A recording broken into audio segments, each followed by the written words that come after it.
Cast her out. The words hit the hall, and the Alpha King didn't stop it. Laughter closed in from the court, then the wolfless Omega began to transform, something burning, cracking, waking inside her spine.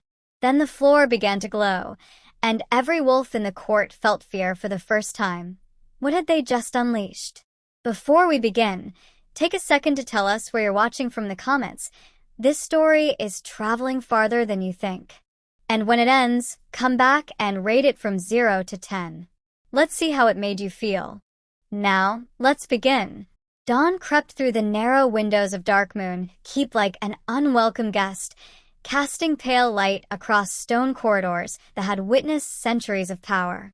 Maeve's Silverstorm moved through those corridors on silent feet, a bucket of water heavy in her thin arms, her shadow barely registering against the ancient walls. She had learned long ago to make herself small. The water sloshed as she knelt before the great hall's entrance, her knees finding the familiar grooves worn into the flagstones. The scrub brush bit into her palms as she worked, methodical and invisible. Around her, the keep stirred to life with the sounds of a pack that had forgotten she existed, except when they needed someone to mock. Still here, little ghost? Maeve didn't look up at the voice. Beta Corwin passed with 2 younger wolves, their laughter sharp as broken glass. Doesn't even flinch anymore, one of them said. Maybe she really is empty inside. The moon goddess stripped her bare at birth, Corwin replied, loud enough to ensure she heard. No wolf. No future. Just a waste of breath taking up space. The words settled over her like ash from a dead fire. She'd heard them all before, in 1,000 variations, since the night the border war had torn her world apart. 15 years since the raid. 15 years since her parents had fallen defending territory that would never remember their names. 15 years of being the orphan no family wanted to claim. She finished scrubbing and rose slowly, her spine catching with a familiar burn. The pain had been there as long as she could remember, a silvery scar tissue that traced her vertebrae like a brand she couldn't see. Sometimes, late at night when the keep fell silent, it burned hot enough to steal her breath. She'd learned to hide that too.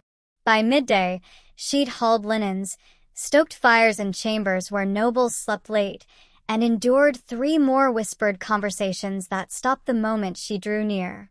The pack's cruelty wasn't always loud. Sometimes it was simply the way they looked through her, as if she were made of morning mist. Cursed, she'd heard Elder Moira say once years ago. The runt of a doomed bloodline. Maeve had believed it. What else could explain the hollow space inside her chest where everyone else felt their wolf stir? What else could account for the silence that answered when she reached inward, searching for the companion every shifter was born to have? She was wolfless. Weak. Wrong. If you've ever been dismissed, mocked, or made to feel invisible, this channel is for you. We tell stories where the forgotten rise, where the weak are not erased. Subscribe now and stand with the silenced, one voice, one soul, one subscriber at a time. Let's continue. The thought followed her through the rest of the day's labor, a familiar weight she'd learned to carry. She told herself that survival was enough, that drawing breath was its own quiet victory. But when the summons came at dusk, a sealed letter bearing the Alpha King's mark, the victory felt hollow indeed. The Night of Oaths. Tomorrow night, every ranked member of the Darkmoon Pack would gather in the Great Hall to renew their fealty to Alpha King Jack's Darkthorn. It was tradition. It was law. It was also a spectacle, and Maeve's Silverstorm knew with bone-deep certainty what spectacles required. Someone to be made an example of. Her hand trembled as she set the letter aside, and deep within her spine, something ancient stirred in its chains. The great hall of Darkmoon Keep had never felt so vast, so suffocating. Maeve stood in the shadows near the servants' entrance, her back pressed against stone that held the cold of centuries. Above her, iron chandeliers blazed with torchlight, casting shifting shadows across ancestral banners that hung like silent judges from the vaulted ceiling.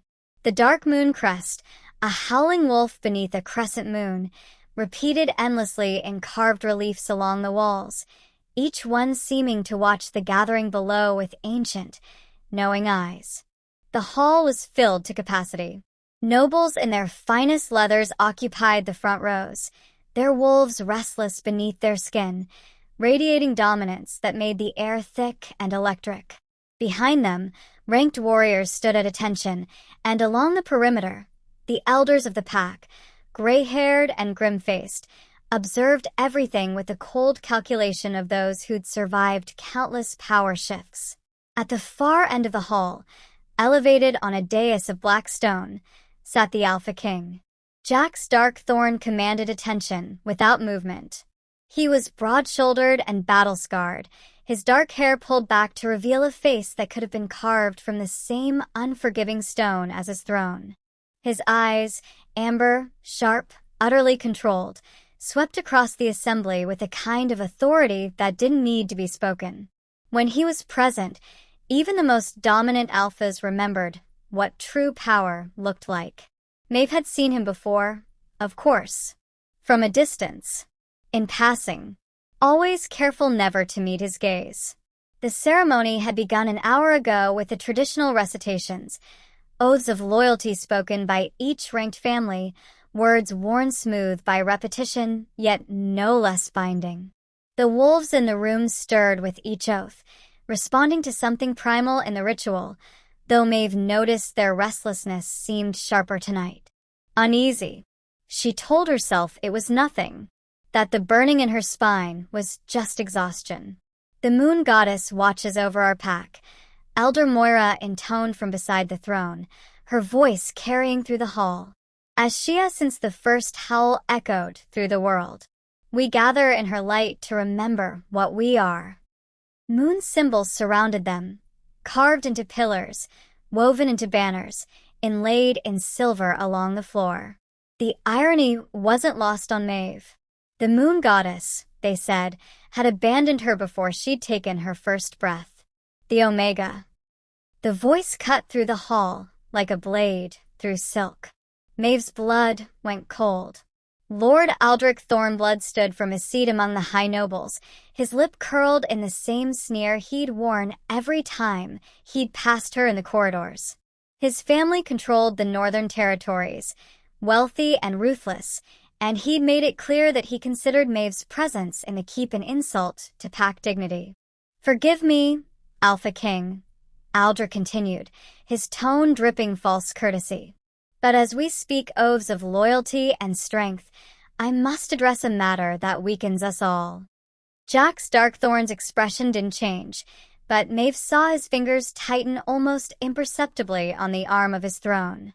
That creature. Aldrich gestured toward the shadows where Maeve stood, and suddenly every eye in the hall found her. "Has no place among us. No wolf. No worth. She is a stain on the pack's honor, and I call for her exile under the law of the barren moon." The hall erupted in murmurs. Some were shocked. Some were approving. Maeve's legs trembled, but she couldn't move. Couldn't hide. "Bring the Omega forward," Jack Starkthorn said, his voice low and final as a closing tomb. And Maeve Silverstorm, who had made herself invisible for 15 years, stepped into the light. The walk to the center of the hall felt eternal. Every step echoed against stone as Maeve moved through a sea of bodies that parted with exaggerated disgust, nobles pulling their fine cloaks aside as if her proximity might contaminate them. She kept her eyes down, her breathing shallow, her spine screaming with each movement. The burning had spread from her vertebrae outward, a heat that felt like molten silver threading through her bones. Lord Aldrich waited for her in the open space before the Alpha King's dais, his arms crossed and his smile predatory. Behind him, Elder Moira and 2 other council members watched with expressions that suggested they'd been expecting this moment. "There she stands," Aldrich announced, his voice carrying to every corner of the vast hall. "The wolfless Omega. The cursed child who has fed on this pack's mercy for 15 years without offering a single drop of strength in return. Maeve said nothing. What defense could she offer that wouldn't sound like a lie? The law of the barren moon is clear, Elder Moira said, stepping forward with a scroll she didn't need to read. Those unable to shift, unable to contribute to the pack's survival, may be cast out to prevent the weakening of bloodlines. She contaminates the keep's very stones, another noble called out, emboldened. My daughter refuses to walk past her chambers. Laughter rippled through the crowd. Not kind laughter. The sharp, cutting kind that fed on suffering. Look at her, someone else sneered. She can't even lift her head. Maeve kept her gaze fixed on the floor, on the silver inlays that formed moon phases beneath her feet. Full moon. New moon, waning crescent, the cycle eternal, indifferent to the creatures who howled beneath it. Alpha King. Aldrich turned toward the throne, performing deference while his tone carried challenge. Surely you see the wisdom in removing this weakness from our ranks. She is a reminder of failure, a monument to what happens when the moon goddess turns her face away.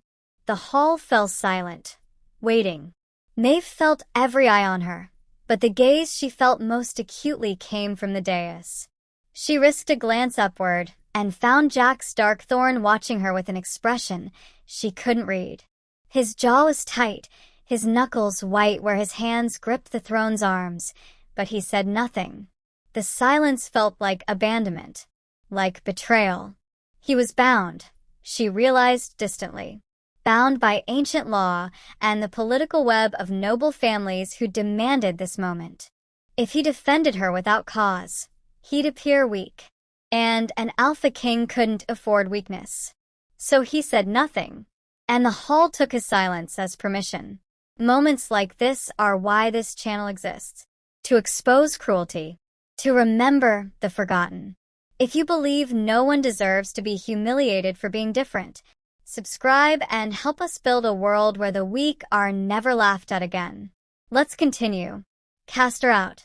The pack doesn't shelter the broken. She's cursed. The words crashed over her like waves, each one a stone added to the weight she'd carried her entire life. Maeve's knees began to tremble. The pain in her spine had become unbearable, a burning that made her vision blur and her breath catch in her throat. She can't even stand properly, Aldrich said with satisfaction. Look at her. This is what we've allowed to exist among us. The court roared with laughter and agreement, the sound building to a crescendo that shook the torches in their sconces and sent shadows dancing across the carved wolves on the walls. Maeve's knees buckled, and deep in her spine, something ancient felt the chains that had held it for 15 years begin to crack. The memories came first. Maeve's vision blurred, and suddenly she wasn't in the great hall anymore. She stood on a mountain peak beneath a moon so large it swallowed the sky, silver light pouring down like liquid starlight. A voice, ancient, feminine, absolute, whispered words in a language older than pack law. You were not abandoned. You were preserved. The vision shattered. Maeve gasped, her hands clutching at the stone floor where she'd fallen. The cold beneath her palms had changed. The silver inlays that decorated the hall were glowing now, pulsing with a light that hadn't been there moments before.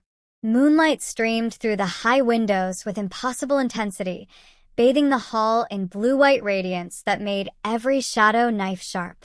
What? Someone began, but the word died unfinished. The pain in Maeve's spine had stopped burning. Instead, it felt like ice and lightning braided together, racing along her vertebrae with purpose. She felt the suppression rune, a thing she'd never known had a name, begin to crack. Not violently. Not with explosion or drama. With inevitability. Each fracture was a chain breaking. Each broken chain was a breath she had known she'd been holding for 15 years. The rune had been carved into her at birth, pressed into her very bones by hands that feared what she might become. Now those carefully drawn symbols were coming apart like spider silk in flame. Around the hall, the wolves stirred.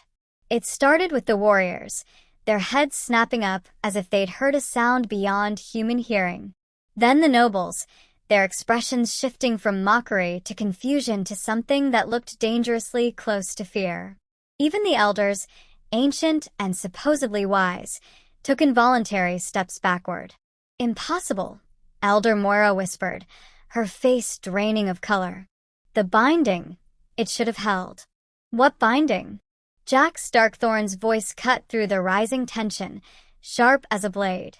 He was on his feet now, his wolf pushing so close to the surface that his eyes had begun to shift amber to gold. But Moira didn't answer. She was staring at Maeve with an expression that might have been horror or recognition or both. The moonlight grew brighter still, until the torches seemed dim by comparison. The silver on the floor beneath Maeve's hands began to spiderweb with cracks, thin fractures spreading outward in patterns that looked almost deliberate. Almost like ancient text. Maeve tried to stand, but her body wouldn't obey. Something was happening inside her. Something vast and patient and very, very old. The hollow space where her wolf should have been, the emptiness she'd felt her entire life, wasn't empty at all. It had simply been waiting. The last chain broke with a sound like crystal shattering in perfect silence. They told her she was nothing. And they were wrong. This channel exists to remind the world that buried power is still power. Someone said this channel would never reach its next milestone.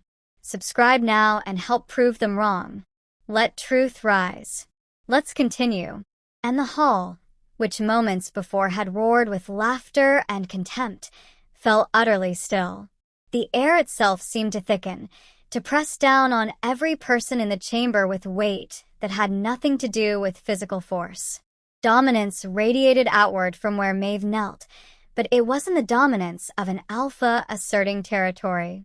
This was older, deeper, the kind of power that predated pack law and bloodline politics. This was the power that had howled when the world was young. Lord Aldrich took a stumbling step backward, his face slack with shock. Elder Moira dropped to her knees. And in the space beside Maeve's silver storm, where nothing had been a heartbeat before, something ancient and gray and sovereign began to manifest in the blue-white light. The gray wolf was massive.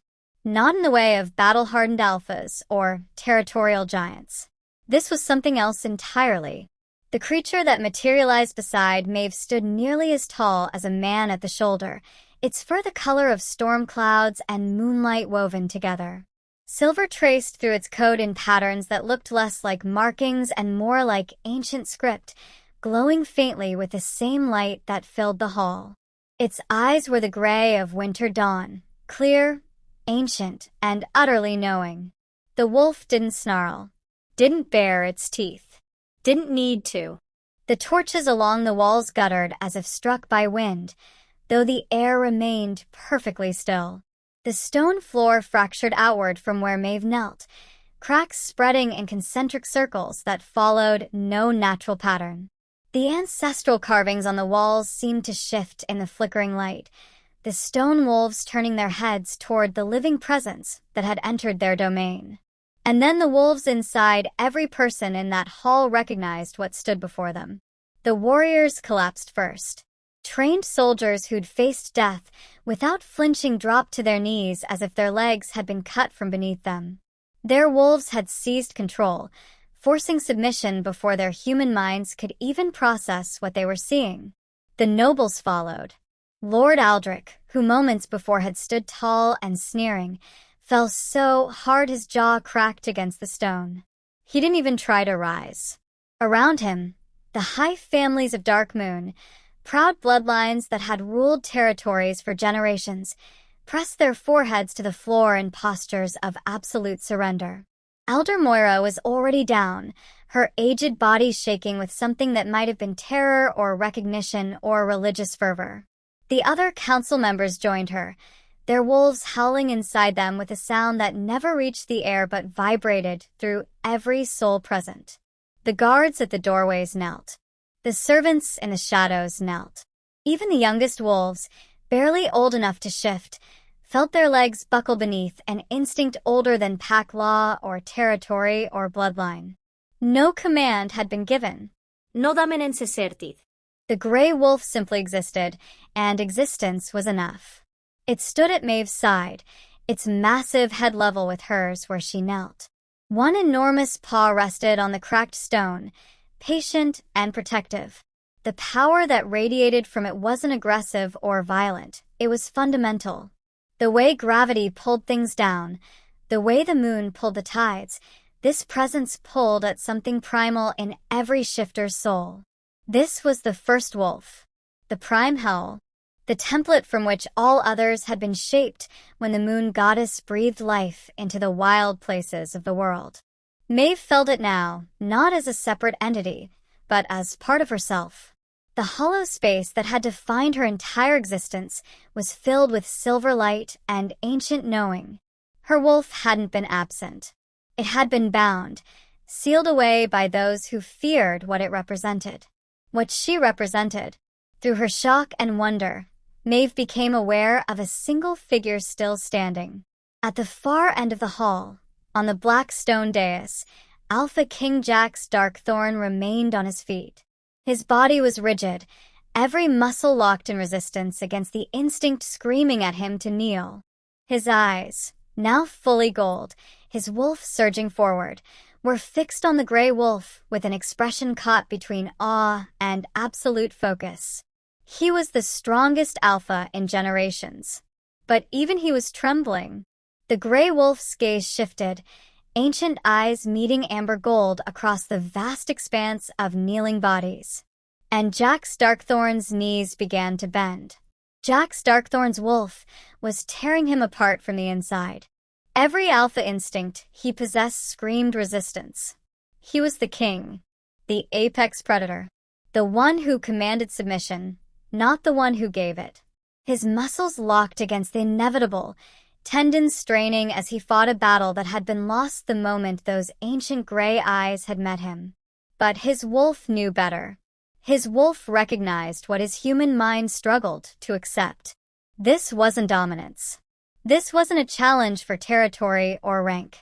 This was the presence of the first authority, the wolf from which all others had descended, the template the moon goddess herself had shaped when she gave her children teeth and fur and the freedom to run beneath her light. The prime howl. Jax had heard the stories as a child. Legends whispered by dying elders who claimed to remember the old ways. The first wolf had walked alongside the goddess during the world's creation, and when she departed to watch from the heavens, she'd left a piece of that first soul to guide the packs, to judge them, to remind them what they were meant to be. He'd thought them fairy tales. The gray wolf's gaze held his, patient, knowing, without mercy or malice. Just truth. And Jax Darkthorn's knees hit the stone floor. This is what justice looks like, when power bows to truth. If you believe strength should protect, not crush. If you believe the world changes when people stand together. Subscribe and be part of a movement that makes even kings kneel. Let's continue. The sound echoed through the silent hall like a death knell for the old order. The Alpha King, who had never bowed to any living creature, pressed his forehead to the cracked floor before the Omega he'd allowed to be humiliated. Maeve's silver storm. His voice was hoarse, scraped raw by the struggle. I recognize the mark of the prime howl. I acknowledge what was hidden.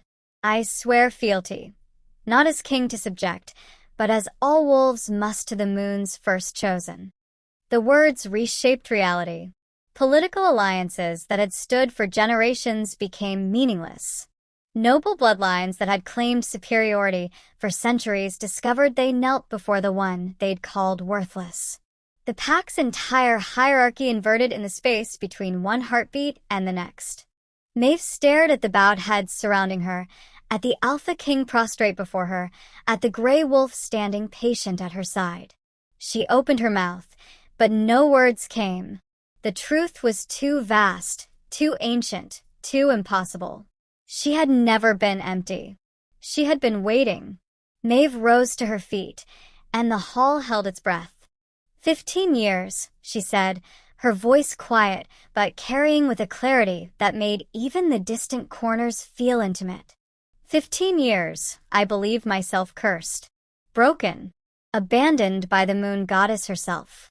The gray wolf remained at her side, silent and watchful. I was none of those things. Maeve turned toward where Elder Moira knelt, the old woman's face ashen. Show them. Moira's hands trembled as she pulled a leather journal from her robes, ancient, bound with silver clasps. The binding ritual, recorded in meticulous detail. A moon rune, Maeve continued, carved into my spine 3 days after my birth. A suppression so complete that even I couldn't feel what had been taken. She looked across the sea of kneeling figures. The elders feared a prophecy. A gray wolf returning to judge the packs, to restore what had been corrupted by politics and power. Elder Thane, kneeling beside Moira, couldn't meet her eyes. We did what we thought necessary. You sentenced a child to a lifetime of suffering to protect your positions. Maeve's tone didn't rise, but the words landed like hammer blows. And you weren't alone in your fear. Her gaze found Lord Aldrich, still pressed against the floor, his earlier arrogance shattered. The border war that killed my parents wasn't random violence. It was orchestrated. The Thornblood family wanted our territory, and they made sure no one survived to contest it. Her voice remained steady, including a child they suspected might be more than she appeared. Aldrich's face went from pale to gray. I didn't know what you were. No, Maeve agreed. But you knew what you were. The hall waited for her to call for blood. 4 executions. For the vengeance any wronged wolf would claim as their right. Elder Moira, Elder Thane, Elder Cassius. Maeve named them one by one. You are stripped of rank and exiled beyond pack borders. Your names will be forgotten. She turned to Aldrich and the nobles who'd supported him. The Thornblood holdings are forfeit. Your family is disbanded. You will leave with nothing but what you carry. Not death. Erasure. Mercy that cut deeper than any blade. And the throne. Jax Darkthorn asked quietly, still kneeling. Maeve looked at him. This Alpha King who'd been forced to watch her humiliation, bound by laws that had just proven meaningless. Keep it, she said simply. I am not here to rule. I am here to judge. The gray wolf beside her seemed to nod, ancient and patient. Judge of the moon. The title settled over her like starlight. Moonlight flooded through the high windows, brighter now than any torch had ever burned. Maeve stood at the center of the great hall, the gray wolf a steady presence at her side, and felt the weight of every gaze upon her. But the weight no longer crushed.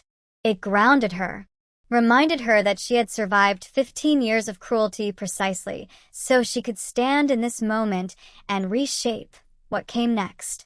I will not be your Luna, she said, her voice carrying to every corner. I will not wear a crown or sit beside any throne. Those are titles born of conquest and politics. The pack remained kneeling, listening with an attention that felt like reverence. The moon goddess did not preserve me to rule through dominance. She preserved me to restore balance. Maeve looked across the hall, meeting eyes that had once mocked her, that now watched with something closer to understanding. I am the judge of the moon. I will stand between the strong and the weak, between justice and vengeance, between what the pack wants and what it needs. A ripple moved through the assembled wolves, not resistance, but recognition. Their wolves understood what their human minds were still processing. This was right. This was what had been missing from pack law for generations. Jax Darkthorn rose slowly, the only one permitted to stand. Then I offer my service not as your equal, but as your shield. Dark Moon Keep will be the seat of lunar judgment, and I will ensure that judgment is protected. Maeve inclined her head. A king transformed into a guardian. Power restructured not through violence, but through clarity. The old laws are broken, she continued. We will build new ones. Laws that do not measure worth by dominance alone. Laws that remember what we were meant to be when the goddess first gave us teeth and voice. Around her, wolves began to rise, not because she commanded it, but because they felt the rightness of standing in her presence. The gray wolf's power didn't demand submission. It invited understanding. Word would spread beyond these walls. Other packs would hear that the prime howl had awakened, that an omega had become a judge, that Dark Moon had knelt not in defeat but in recognition. The werewolf realm would never be the same. Maeve Silverstorm, who had once believed herself cursed, stepped forward into moonlight that felt like coming home. She had not been abandoned. She had been exactly where she needed to be. And now, finally, she was free. Dawn arrived differently now. Maeve walked through the stone corridors of Darkmoon Keep as she had 1,000 times before, but the silence that followed her was no longer the silence of contempt. It was reverence, understanding, the kind of quiet that held space for something sacred. A young servant carrying linen stopped when she approached, not out of fear, but respect. The girl bowed, a gesture that came from recognition rather than obligation, and continued on her way with a small, genuine smile. The gray wolf padded beside Maeve, its massive form somehow fitting perfectly within halls built for humans. It was always there now, a presence that felt less like companion and more like the other half of her soul finally returned. Sometimes it was visible. Sometimes it existed as warmth beneath her skin and silver light in her eyes. But it was never absent again. She paused at a window overlooking the training grounds where warriors sparred in the early light. They moved with the same precision as before, but something had shifted. The hierarchy that had once been rigid and cruel now bent toward fairness. The strong still led, but they no longer crushed those beneath them. Balance, as the moon goddess intended. You've changed everything, Jack Starkthorn said, appearing beside her. He no longer moved with the heavy authority of a king carrying burden. He moved with purpose. I changed nothing, Maeve replied softly. I only reminded them what they'd forgotten. In the great hall below, the morning gathering assembled. Nobles who'd once sneered at her now stood with heads inclined respectfully. Warriors who'd mocked her frailty now understood that strength came in forms beyond muscle and dominance. Even the new council, chosen for wisdom rather than bloodline, carried themselves with humility. When Maeve entered, they knelt, not because they feared her, not because power compelled them, because they understood. The gray wolf moved to the center of the hall, and Maeve stood beside it. Silver light traced through the air, gentle as starfall. Through the high windows, the moon, though invisible in daylight, seemed to watch with approval. Maeve Silverstorm was no longer the Omega without a wolf. She was the judge of the moon, and the court knelt willingly before the truth. Thank you for standing with Maeve. Thank you for choosing stories that defend the forgotten. If you're still here, you're already part of this movement. Subscribe, stay with us, and tell us in the comments, where are you watching from? Let's see how far this story travels.